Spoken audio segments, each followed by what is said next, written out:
would guarantee the sustainability of my income. So when I review my team members, I realized I didn't have too many team members who are profitable. That is why I began to change my approach of the unfranchised business, and I changed my focus. So I began to focus on team building. Well, in terms of leadership, I think leadership came afterwards. My understanding of leadership actually was built in the process of team building. In order for me to build a team, my first approach was to study the bonus program.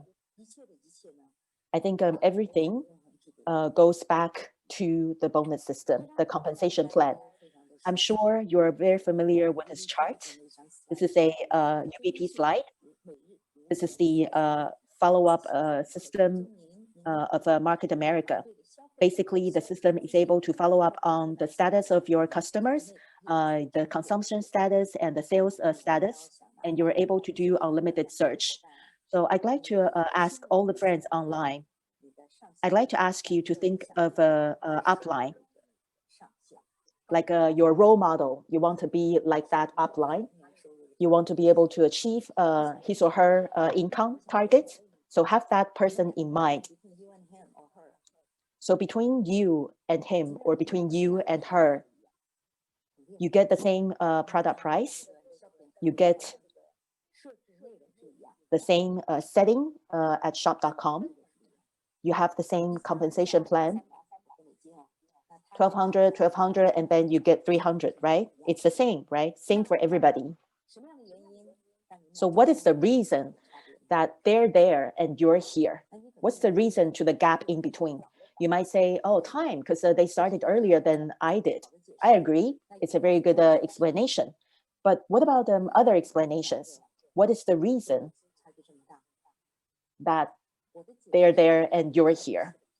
I think it is here. Unlimitedness. Their unlimitedness could be hundreds of people, thousands of people. Your unlimitedness is just a couple of members. So this different definitions of unlimitedness determines the difference of your incomes. We also talked about time. Indeed, time affects the level of unlimitedness. However, in a way, even if I give you the same time span, you may not be able to achieve the same results as those leaders. The reason is because of this impact or this factor of unlimitedness. I think that's the key factor. Simply say, you are not them, you are not him, or you are not her. So it's about the person. So I came up with two conclusions. The first is you got to start with yourself. We are 100% responsible for our own business. The second conclusion is that everything that I have now came from my team. My team determined my future. So based on these two conclusions, I'd like to talk to you about the two stages of the Market America business. So earlier we learned how to be a qualified distributor. What do I need to do? What must be done in order for me to be qualified? And then I need to think about how many people I can bring into my organization. A lot of people fail at stage one. Basically, you fail to become a qualified distributor. And a lot of people who fail at the second stage, who are not able to bring enough people to join him or her in the organization. So this one has to do with the leadership. Here, I'd like to explain first. Even though I have a degree in MBA, I've never taken any leadership classes or courses. When I was studying at school or when I was working as a professional, I was never a leader or a manager, or even when I was at school, elementary school or high schools, I had never really assumed a role of a leader. That's how sad it is. I don't know why, but I've never been a leader. I was a loner, basically. I'm like, don't bother me and I wouldn't bother you. So I had never thought that I would be involved in a business where, bothering each other is, so common. So when I'm leading a team, I didn't know. I was so clueless. I didn't know where to start. I didn't know what to do because I was not used to taking this role. Because back then I was supposed to tell people what to do, but that's something that I was not used to do. So I bought a lot of books to read. For example, things about how to be a boss, how to be a manager. I read a lot of books. Indeed, it was a challenge to lead a organization or to be a boss. However, there's a very important tool to manage, that is money. I can hate my boss, but when it comes to money, I, would listen to my boss, or I would want to be a boss. And here, if I, don't distribute the bonus to my team members, then it would be hard for me to organize this team, right? So I did a lot of thinking, and then I had two things concluded. Well, first of all, if I can become a person that people look up to, then they will follow me, right? Everybody has a dream. Not just our team members at Market America has a dream. Everybody has a dream. For example, I'd like to live in this kind of house. I want to have this kind of a lifestyle. So we have a lot of aspirations. But unfortunately, we may not be able to realize our dreams. But if I see a person who is living my dream life, then I would want to follow him or her. I would fall in love with this person. So that's, everything about a leader. Or it's about a fan, like a follower. I want to be the fan of a star because I love the star, or I want to be like him or her. So I become a fan. I become a follower. I'm not a fan. I don't have an idol, but still, I have role models like Elon Musk or Steve Jobs or Jeff Bezos or Warren Buffett. So these are my role models because they represent everything that I pursue. So I follow up on them. I basically look at what they say. I drive the car that they drive. And I thought to myself, if I could be like them, or if I could be a person like them, then I would be able to have followers. And secondly, we're talking about the business. A business is all about profitability. So if I don't have such a business in my mind, no matter how hard I work, I wouldn't be able to make it. So I have to think about the profitability of the business. I have to think about the profitability of my team members so that my team members would want to work with me. So nobody wants to work with a person who is capable but selfish. So my understanding about leadership is, first of all, we got to manage ourselves. Secondly, we got to help others succeed. So let me get into the details. So when it comes to the business, we have to be able to persuade ourselves to do it. We do it for the profits, and we do it willingly. We have the motivation. So the two stages of Market America and the two stages of leadership, they work really together. They work hand in hand. And basically what we're trying to do here is to implement these stages. So let me first talk about how we manage ourselves. So in our in the work process, we always have a lot of imaginations. Oh, what if there was a Huang Hongsheng in my team? What if there's a Dong Mingjun in my team? Then that would be great. But could that really happen? Of course, everything is possible. However, if you really want to make it in the business, I'd like to advise you how you can make yourself the next Hongsheng. I think that's more likely to happen. So based on our current status, even if there was a Johnny Hawk in our organization, we probably wouldn't be able to help him succeed because the soil is not rich enough. So we have to always go back to ourselves to think how we can make ourselves, how we can make our business more reliable. So we have to manage our thinking, manage ourselves. We have to be accountable. Accountability is a word that is easy to say, but very hard to do. So when something happens that requires you to be accountable, people always are like, oh, it's not me, it's not my fault. But if you really want to build your own leadership, you want to build a good team, you have to be accountable, you have to be responsible. And this means that you really have to believe that the responsibility resides in you. Since we're talking about building a team today, but I think it all boils down to whether or not we are responsible for the entire team.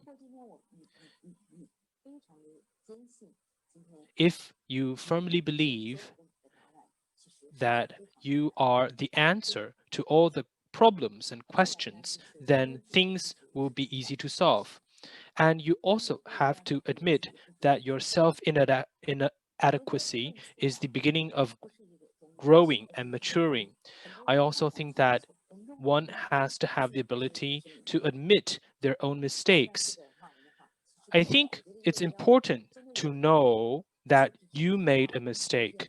If this is possible, then I think we will better know how to change.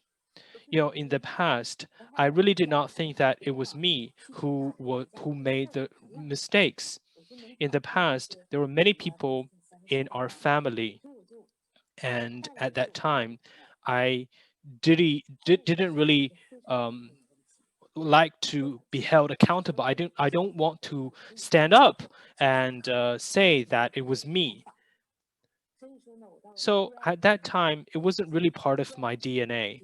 So in the second year, I actually realized that this is something that I need to change.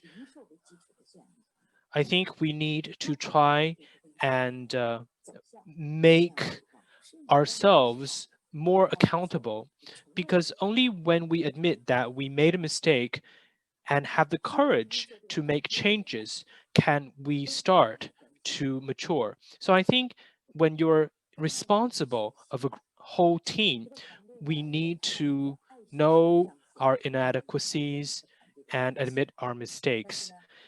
This is the impetus of learning.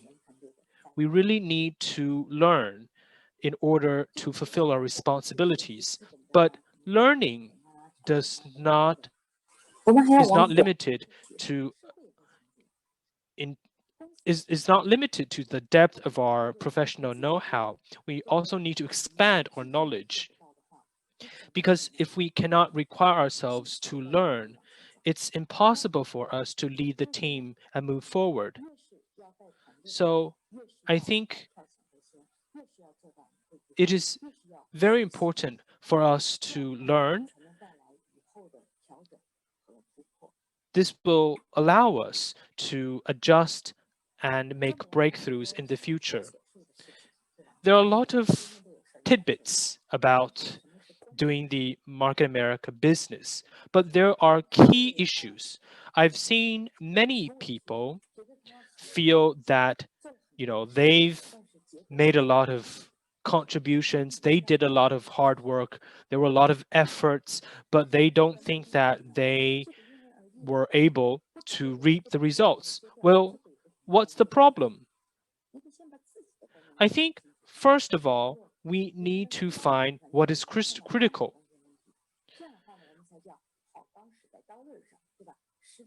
Because if we can't identify the critical issue, then we wouldn't be able to efficiently solve the problem. I think being busy is fine, but you need to find what the problem is so that your efforts are not in vain. I also think that as a leader, we need to be optimistic. we need to also find the goodness in people. We need to find and identify the merits in people instead of thinking or magnifying their shortcomings. I don't like people who say that, they sponsored someone yesterday, but then keep complaining about them. If they're not satisfied with them, why did they want to sponsor them? Because if you want to sponsor somebody, you of course probably identified their merits.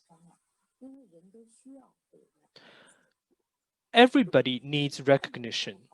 If you're able to identify the merits in other people and recognize that they are good souls, then you would encourage them. They would be encouraged, they would feel good, and you can move your team forward.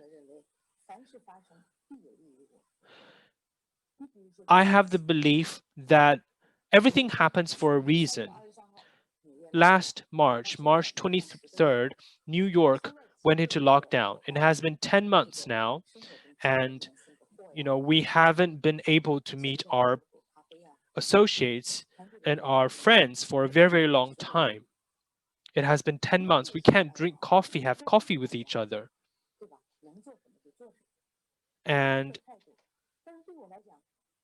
maybe some people think that, okay, maybe we can't have coffee with our friends. It's fine. But for me, I think this is actually a great opportunity because during the pandemic, we know that not only combating COVID-19 is important, I also know that people have more time at home, so we have more opportunities to follow up. Maybe we can, just phone them. We can have an online meeting with them, and this would actually help us recruit. This would help us earn more business. So for 2020, our team, I've been in Market America for more than a decade, but last year was actually the best year ever. We were able to recruit more people. So, you can always find the silver lining. And as long as you're optimistic, you will be able to find the silver lining and there will be good results. Yes, there are a lot of challenges in life, but in Market America, I'm not afraid of problems. I'm not afraid of questions. I'm not afraid of challenges. Because as long as we live in this world, there will be problems. What's important is the solutions. We should focus our attention on the solutions.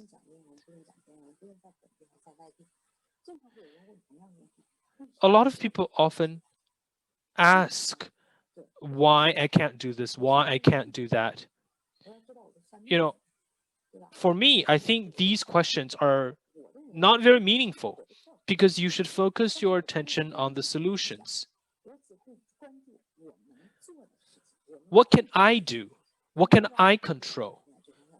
I can't decide whether or not other people would want to buy this product or not, but I can decide whether I can work harder. I can decide whether I want to invite them. So I think it's important for us to know what we can control. If you can't control it, don't waste your time over it. Put your time in what you can control.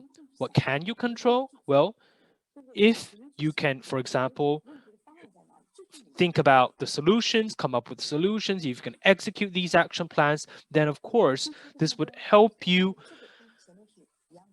focus on the solutions. I also think our attention should be put on the goals that we have. For example, selling tickets. When we sell tickets, especially when you're selling the conventions ticket, we often hear an excuse, and that is, I'm too busy with work. But let's put it this way. We're not telling other people to we shouldn't think that we can't ask for leave, because the reason that you want to do the Market America business is because you want to leave your current job. So I think this mentality change is very important. Once you shift your attention to the right place, then we would be able to find solutions. Next is to manage your own emotions.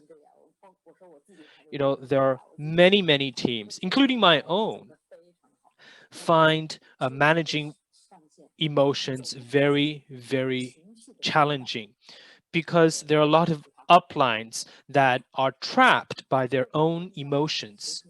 So if you want to succeed, you need to give up the right to do anything you want. If you want to do anything you want, if you're so stubborn, you will not be successful. The reason that you cannot be successful is because you give yourself too much leeway.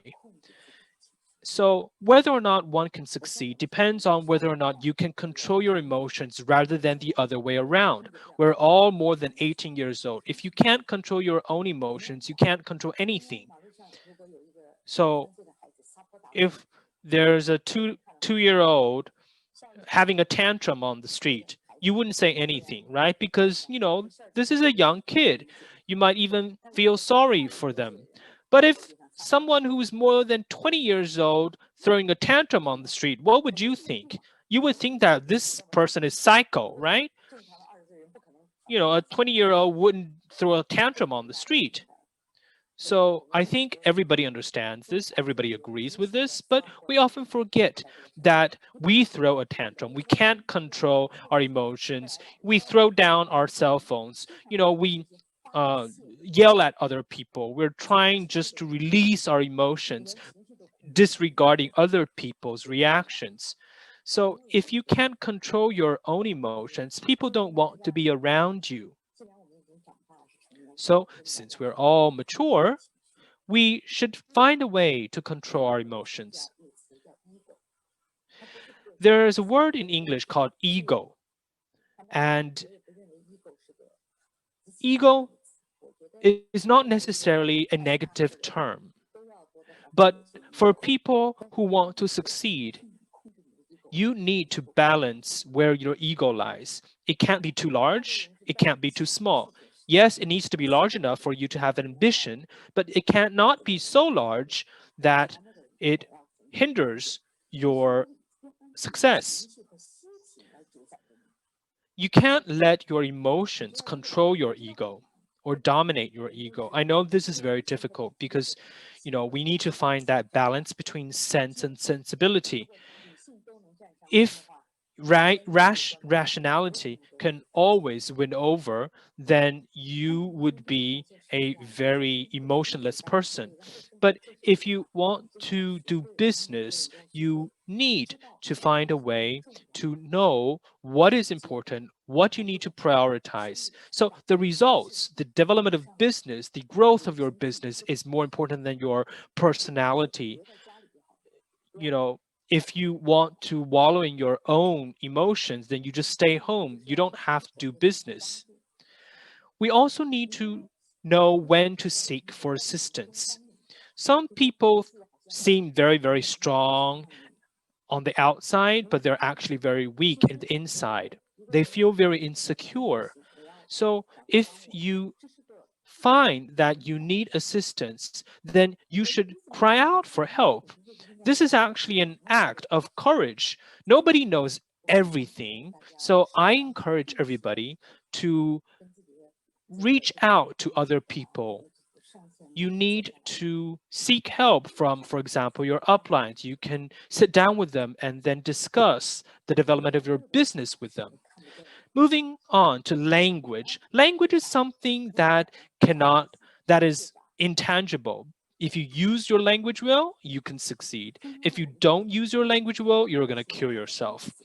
So there's a term called empathy, which is basically the concept of understanding other people's situations.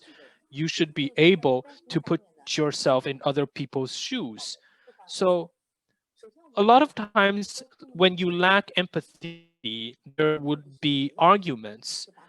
And communication is very important, but when we communicate, the goal is not to prove that we are right and the others are wrong. That is not the goal of communication. The goal of communication is to help both parties understand each other.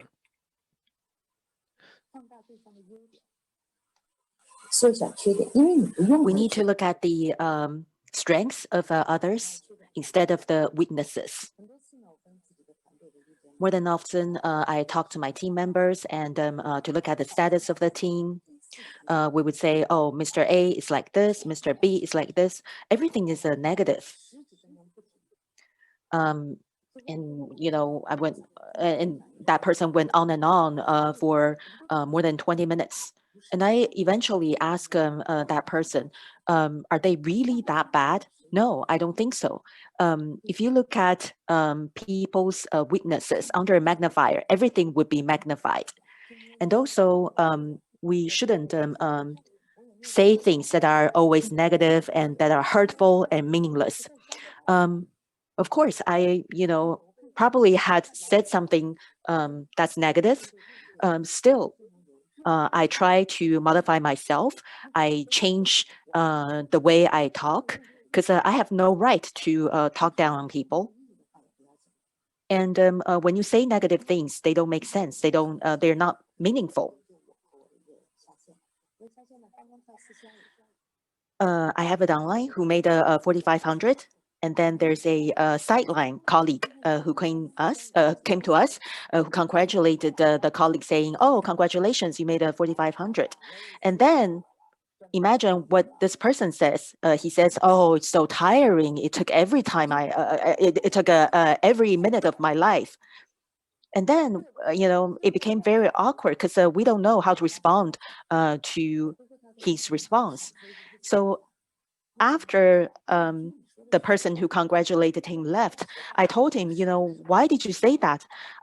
He said, well, what I said was truthful. I said, can you just not say thank you? You're going to be next. Something encouraging. Why do you always say something, even though it's truthful, it's so very hurtful or not helpful?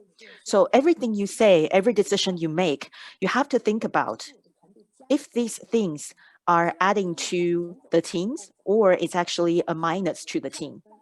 So if it's a plus, then say it by all means. If it's a minus, then just, be quiet. You don't have to always say things, right? You can just be quiet and say nothing. So please use your language well and use your language wisely. Maybe people would say, oh, I'm just like this. I'm direct. Well, being direct is not always a good thing. If you're able to achieve what you want to achieve by saying things directly or bluntly, of course you do so. But then if not, then you got to rethink about the words that you use. And then about managing your behaviors. If you're making money at Market America, if you want to make money at Market America, you have to show up in the gatherings or in the conferences. If you make money, if you come back, and then you're setting a good example to the team members. So for the newcomers, what you do basically represents their hope in the future. If you don't show up, then these newcomers do not see hope. They don't know what to do. They have no role models. So I really encourage every one of you who are making a profit at Market America. It's your obligation to come back to show people what to do. So at recognition, of course, I don't think it's people say how much time I spend. Of course, you can talk about it, but you cannot just only talk about the time that you spent here. You got to be able to share with the learners what to do, right? What are the actions that enable you succeed?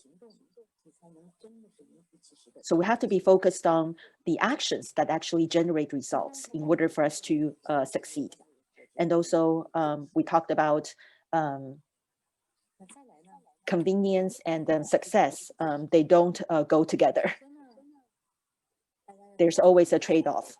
And in terms of time management, everybody wants to be a good leader. We want to be able to improve our efficiency. Today, I can say it proudly that I work every day. And I dedicate my time to this business. If I don't do this myself, how do I ask my team members to do it? I have to continuously grow in order for me to facilitate my team members to grow continuously. So we should not divert our focus on irrelevant things. So you have to improve your time efficiency, and you have to allocate certain time for Market America. It has to be dedicated. It's not about, meeting preparation or slides preparation. It's not what I meant here. The time I'm talking about here is your time dedicated to Market America. More than often, we see a lot of people who use team building as a excuse to say, oh, I don't have time for Market America business because I'm investing my time on team building. So really, please do not do that. You have to lead by example. You cannot just say, you should do this or you should do that. You have to first become a master UFO before you can ask anyone else to be a master UFO. So you have to have a guaranteed, dedicated Market America time. And thirdly, you have to be focused on the behaviors or the actions that generate results. So don't spend your time on complaining or gossiping or talking about, oh, John is like that or Mary is like that. Those are irrelevant things. And stay away on those irrelevant things. Don't waste your time on those things. For me, when I lead my team to have a meeting or a conference, I never care about, when's lunch or where to get lunch. That's not my focus. My focus is my team members seated together. Where's my team members? Are you on your way here? Where are you seated? Other things are irrelevant here. So I'm talking about the same thing here. We all have the same amount of time. So you got to be focused and dedicated your time to things that are relevant and managing your money. So we have to get our priorities right. Doing business is different from leading a regular life. When it comes to a lifestyle, Chinese people always believe that being frugal is a virtue. But when you're doing a business, when you're starting your business, saving is not a virtue. You got to be able to be willing to make investments. So when it comes to money, don't be penny wise and dollar fool. So you have to be able to make investments on yourself. It's not about, buying designer bags or designer clothing. It's not about that. When I'm talking about investing on ourselves, I'm talking about spending money on books, on tickets. If you don't change your mindset, you won't be able to change your bank statement. You got to be willing to invest on yourselves and invest on your own business. Buy products, buy tickets, or buy people meals or buy team members meals so that everybody gathers together. So you are making money and then use the profit to reinvest on your business in order to grow your business. So with so much information, I talked about managing ourselves and managing money. And next, I'm going to talk about others. I believe that every team has a similar example. For example, you do everything you possibly can do. Still, the team does not grow. I don't think it only happened to me. I think it happened to everyone. Or when you grow your team to a certain degree and then you just stopped. And of course, we cannot have a clear cut here saying, oh, because everybody is different. Everybody has a different reason and everybody has different factors. But maybe in my following presentation, we can talk about what are the potential reasons why the team just stopped growing. Maybe, one of the reasons could be we didn't think about others. You got to have others in your heart in order for you to have a team. So we have to care. Another potential reason is, are you focusing on people or are you focusing on matters or the things? What does that mean? For example, today, there's a lady who came to you to fix one of her problems. And you knew that, oh, okay, if you show up and then you'll be able to help her. But then if you don't show up and then you let her do it alone, then then things wouldn't happen. Everybody, always has this kind of a balance or dilemma. You got to balance out whether you're focusing on the person or whether you're focusing on the thing. For me, I always believe that people come first. So how do I do it? Every time when I go out, I'm always focused on my team members because they're here in my team, they're my team members. But for prospects, they're not a team member yet. So I would not put too much focus on the prospects. I want to focus my time and attention on my team members. I'm not saying, oh, I'm just, talking to that person. I would, still during the before, during, and after the appointment, I would remind my team members what to do. I'll give a conclusion. I'll give them advice in terms of what to adjust. So after one appointment, even though there's a new prospect, I didn't really put too much focus on the prospect. I still have a very fruitful session. So if you believe that people come first, you'll be able to achieve something big. Because through helping people, we're able to achieve something big.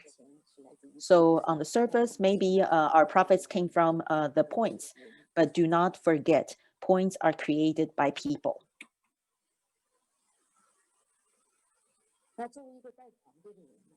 So as a team leader,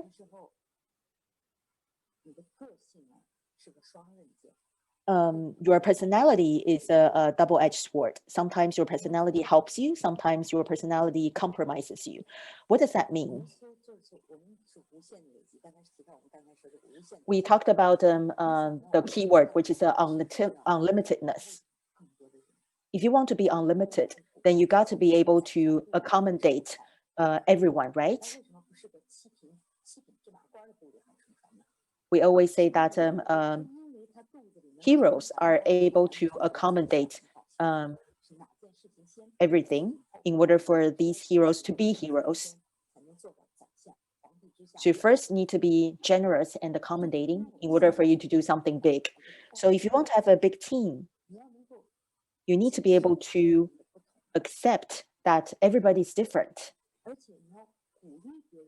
And you have to be encouraging.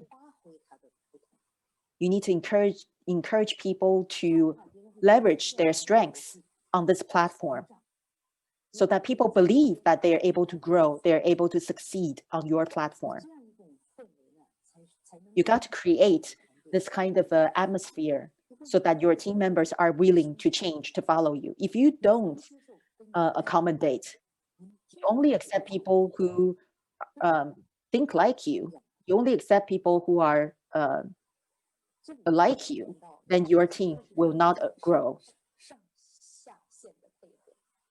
So we talked about the collaboration between the upline and downlines. And we also talked about the collaboration of team members. And the partnership of the uplines and downlines, we need to be able to do what we are required to do. We need to help our downlines, and we also need to be a good followers. If you're a good follower, you'll become a good leader in the future. And for example, my collaboration with Mr. Liu, I have always known that everything he does, he's not doing this for me. What he did was to give me an opportunity. What I could do was to do my part, create my business. That's my best way to repay him. If I can fulfill the requirements, and then I will be able to contribute to the team and then set a good example to my downlines.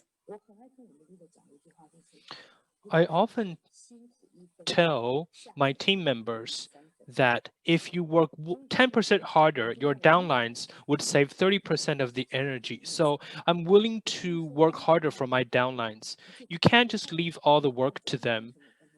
That's not a good leader. That's why I said that we shouldn't tell people that, oh, I'm not going to do this business anymore, because it just gives your downlines a sense of irresponsibility.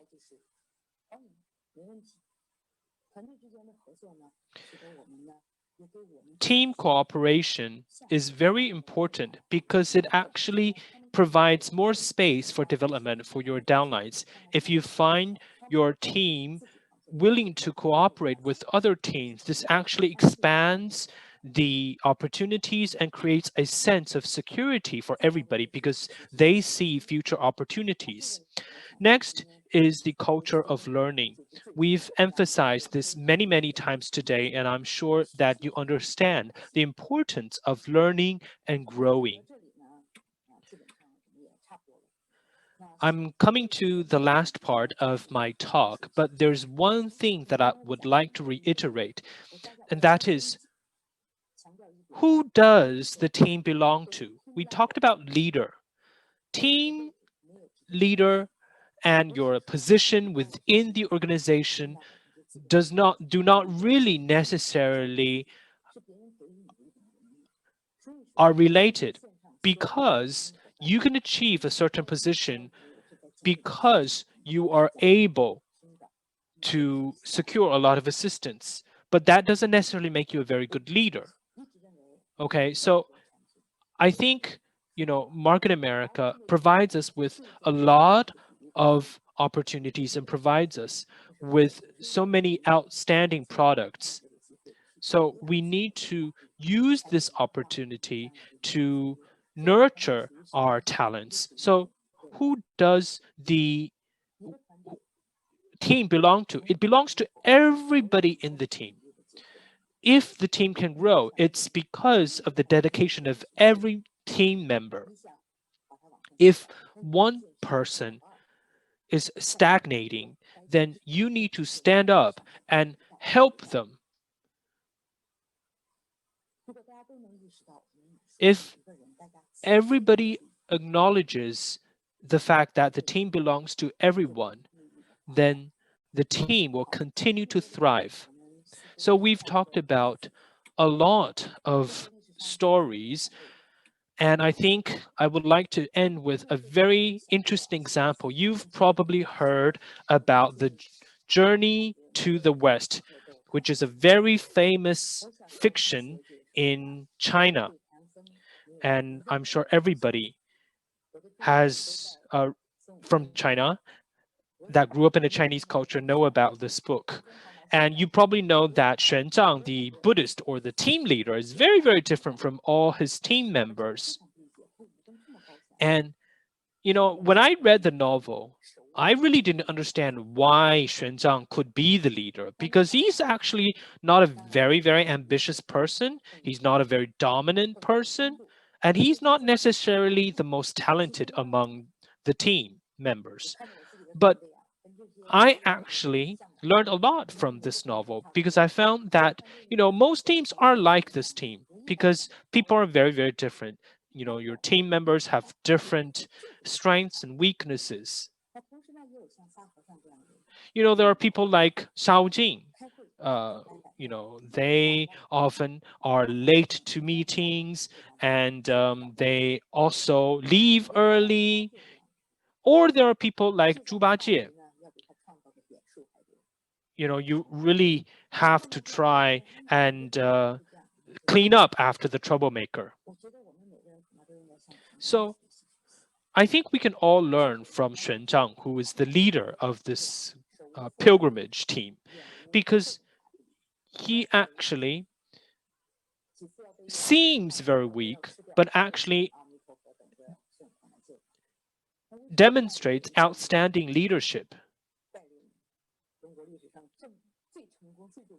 He actually led the most successful expedition to the West because he has a very noble belief and high conviction. His conviction is that amid all kinds of challenges, we will have to conquer all the challenges, overcome all the challenges, and reach the West. None of the other 3 team members had such a high conviction. So as a leader of a team, we also need to have noble beliefs and also very high convictions. Although Xuan Zhang does not have all kinds of tricks and abilities under his belt, but he has the crown tightening curse that he can cast on the Monkey King. So he has ways to encourage his team members and discipline them. He also knows the strengths and weaknesses of all his team members, so he places them in the most appropriate positions. And in the end, everybody is able to work in synergy and move towards the goal together. We should learn from them. Well, thank you very much for giving me this time to share with everybody how to make yourself a valuable person, to make yourself someone that's worthy of followers, and how to build a team. When you have an outstanding team, people are willing to work with you. You have the same goals, the same directions, and your team will continue to grow. Your business will also continue to thrive. This concludes my talk. Thank you very much. And I wish everybody 2021 very healthy, very successful, and very, very happy. Thank you for your time. I will hand the time back to Charles.